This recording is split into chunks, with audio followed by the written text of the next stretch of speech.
Splinterlands video. So a lot of people have been asking for more gameplay analysis videos in my comments, so I want to give that to you.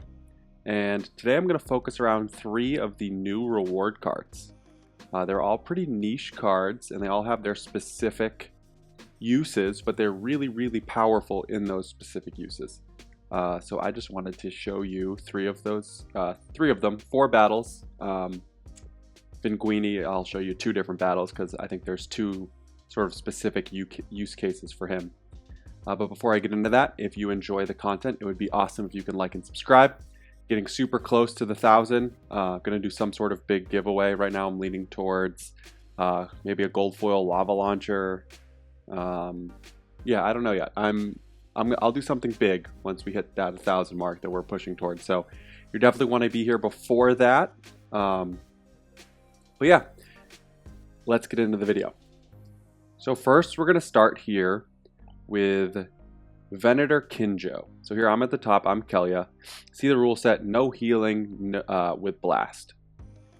So this new reflection shield ability you can see here at the top, where the monster doesn't take damage from blast, magic reflect, thorns, or return fire, is incredible and needs to be played basically in any blast rule set, and you'll see why. But Venator is specifically strong with before I get into that, I've talked before about how dictating where your opponent is going to attack is incredibly valuable, and that's what makes taunt super valuable, or like rule sets with no sneak or super sneak where you have a good idea of where your opponent's going to attack. You can then play off of that.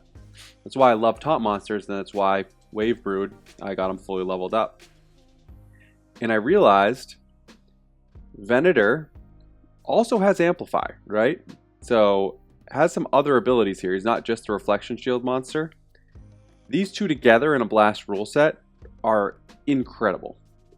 Wave Brood, right, has the Void, so magic isn't that bad. He cuts that damage in half. And Return Fire gets amplified by Venator Kinjo. You'll see that here with these 2 guys firing at the Wave Brood. Normally I would have brought some triages, at least 1, maybe even 2, to keep the Wave Brood alive longer. But obviously no healing, so I just went with a bunch of damage. And you'll see the return fire makes a difference because we can do some damage here. That makes it easier for our sneak monsters to keep moving into their 2 main damage dealers, which is the Feral Spirit and the Silver Shield Assassin. And yeah, it's all about buying us some time and, you know, not taking blast damage in the back, because again, Venator blocks it, allows me to play these 2, which for only 3 mana, so 6 mana combined, do a total of 7 damage. You know, when you'll see their damage dealers start to get wiped out from the blast damage. All right, let's just play it. So there's the initial hit, and then boom, right here, I think he wipes him out. Yeah. 1 shot, wiped out. And we're already hitting their main damage. As you can see, Venator takes 0 blast damage right there. Again, 0. 0. It would have been nice to have a triage for sure. I would have loved to get Wave Brood's health back up, but it was already too late, right? We had taken away way too much of their damage. And, you know, they aren't able to get fully through. Yeah, they don't get through the Wave Brood at all. So it ended up being an easy win. You know, we ran somewhat similar strategies and trying to do sort of like sneak plays, but the reflection shield made all the difference for me, and my opponent didn't have that.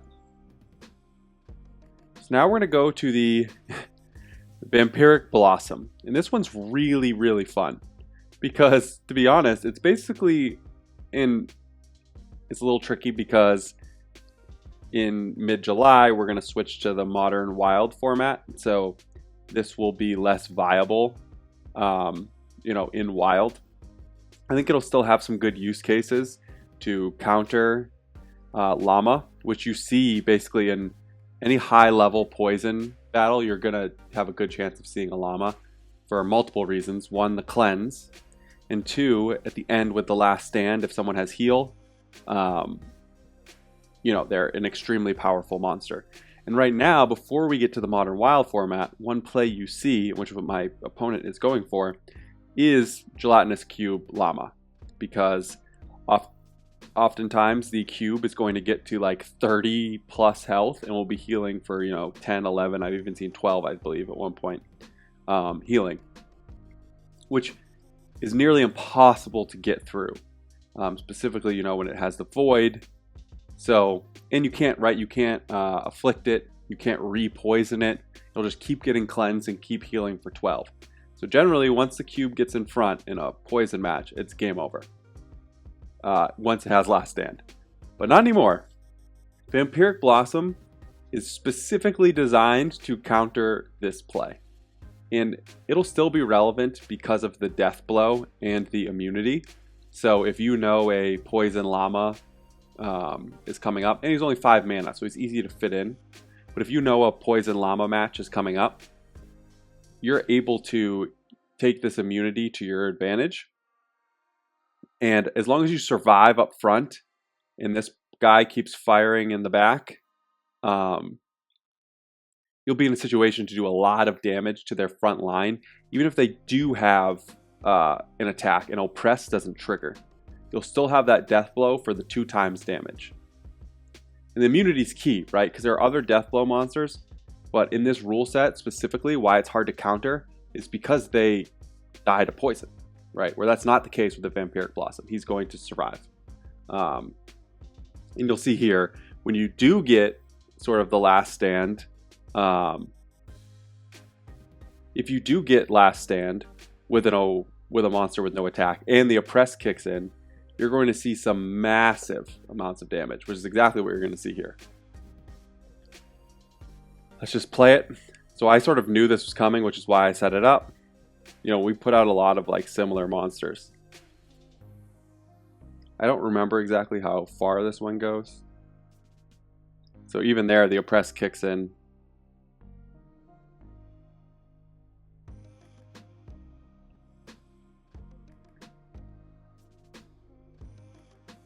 Yep, so he doesn't take poison damage.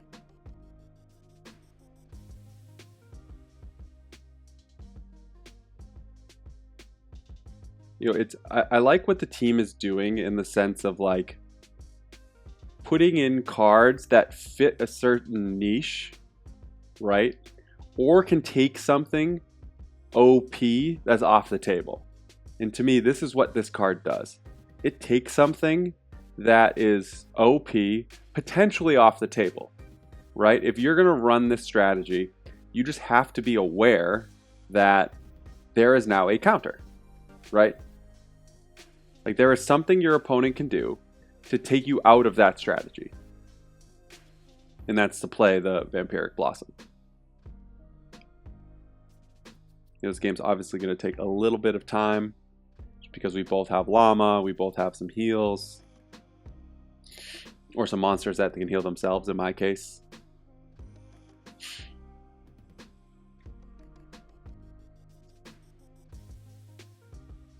You know, but slowly but surely we're getting close to what's going to be the final version of this battle. I believe they're going to lose one of their triages here. Oh, no, they were going to, but then I lost my weekend.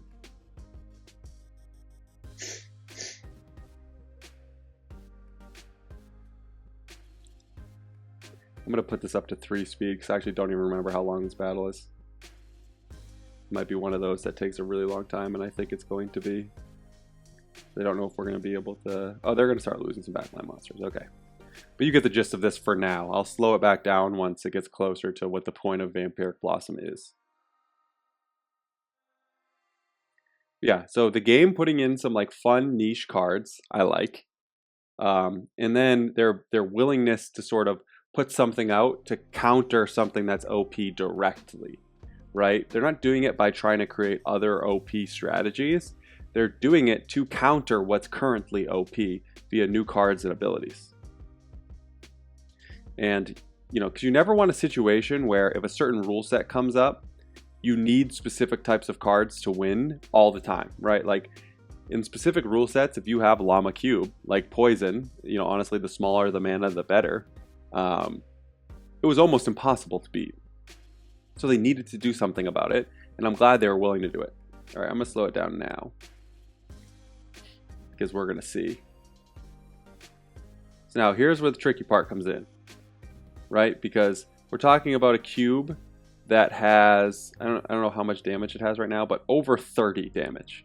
So it's going to be healing for, I believe, 11 or 12. I don't remember. But you're going to see, because of these multipliers, Oppress, the cube doesn't have an attack, so the attack is doubled. Death Blow is when the monster on the other side is the only one left, is also doubled. So you're going to see the Vampiric Blossom is hitting for 12.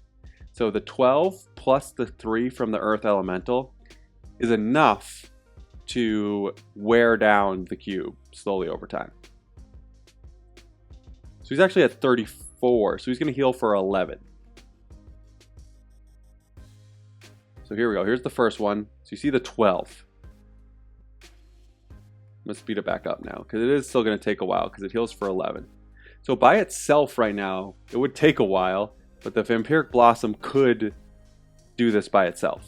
But the Earth Elemental, obviously, we welcome the help. So this happens a little quicker.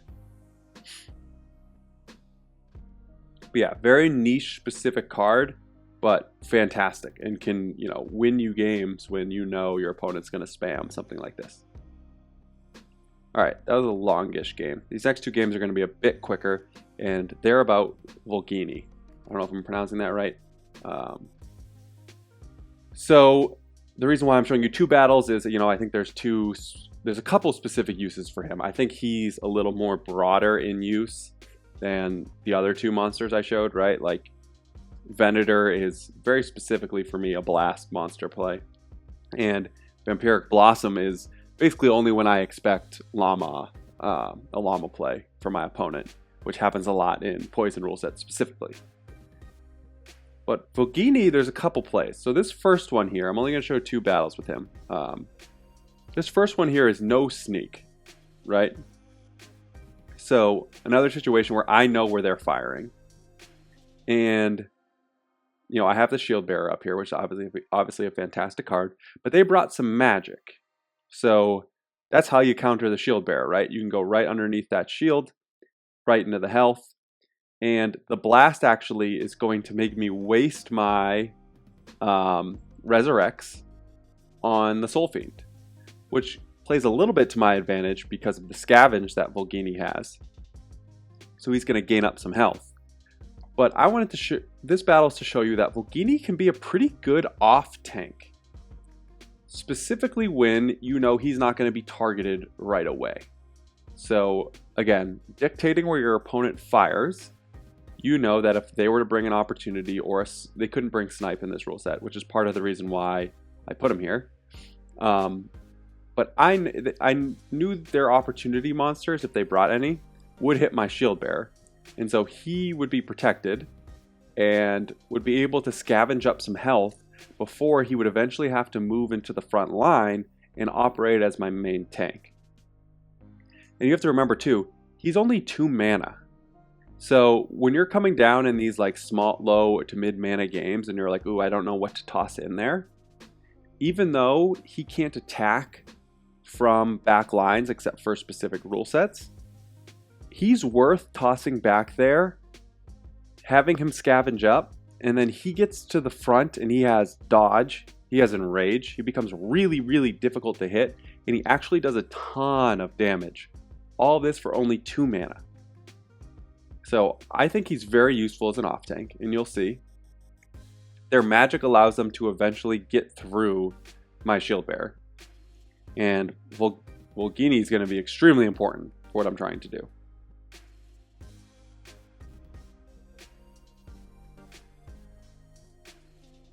So as a first blast, we have to use a Resurrect. But what's nice with the Resurrects is it's more health. You saw that scavenge there.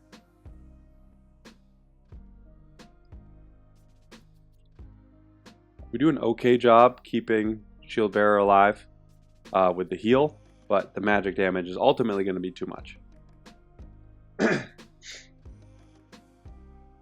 So then we use our second Resurrect, which we get from the Summoner, another health. Again, their magic's just very powerful. We are able to take out the Twisted Jester, which certainly helps. That's less damage. And I think their magic will get us here. Yeah. Our next two magic attacks.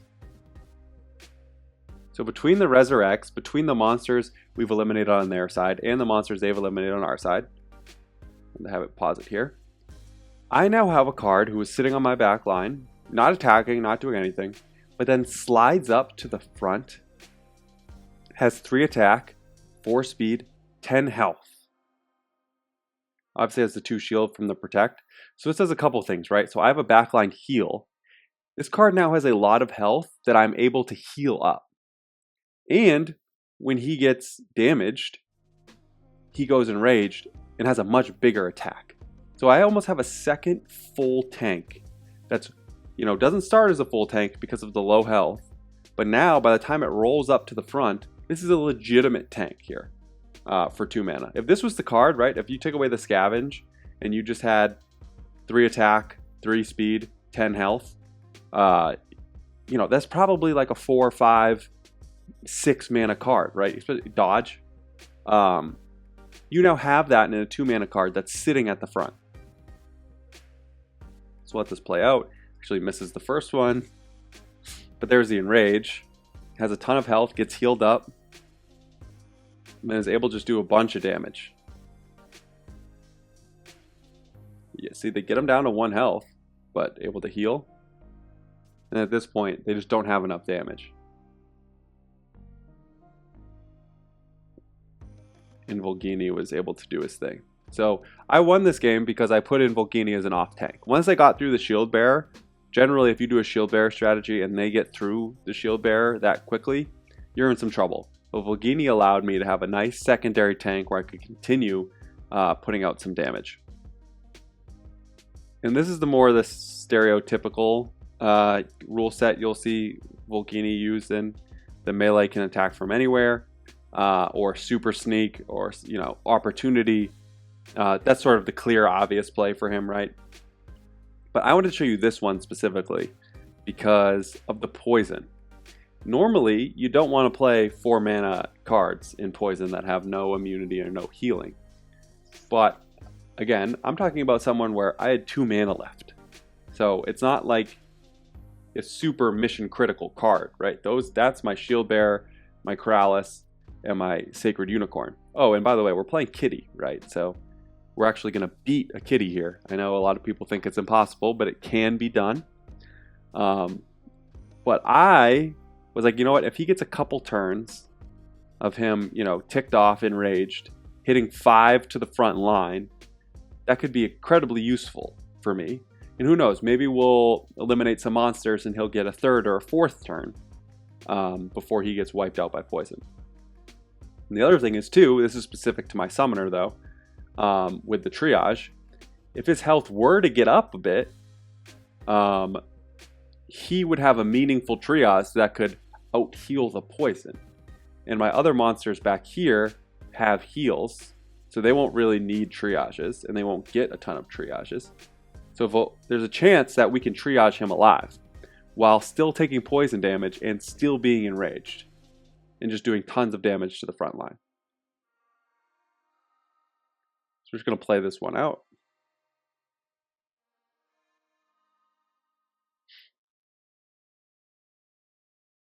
But yeah, we do win this, but we beat a Kitty. We even missed a couple times too, right? We missed our first 2 shots, 3 shots. We missed 4 out of our first 5 shots. Another one. 5 of our first 6 shots. Not to say these cards I'm playing aren't super expensive. They obviously are. I'm renting most of these. I'm going to make a video on the new format changes that makes renting a little bit less viable. but this was like an earlier game where I would just rent for my focus. So Vulguini here, right? Still alive. And another situation was great with life is all of the resurrects that it has. And so for a monster with scavenge, that's super important. And I believe he's going to get a triage at some point. Maybe here? You know, at this point we've already, you know, this is one, right? They couldn't really get through my shield bearer. When a monster gets resurrected, it doesn't have poison. See right there, it got a resurrect. It got a triage there. So it's sitting at 6 health and just doing a ton of damage to the front line. You know, and they have a pretty good strategy here of the kitty cube, which is pretty hard to take down. We have enough damage, but you know, part of that is the 5 that's coming in every turn from the Vulguini.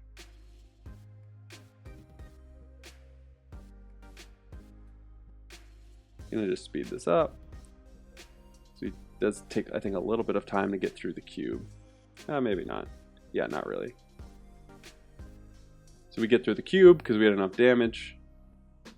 And then, you know, the Vulguini, I never actually even lose a monster. Vulguini's sitting there with a ton of health. He got triaged.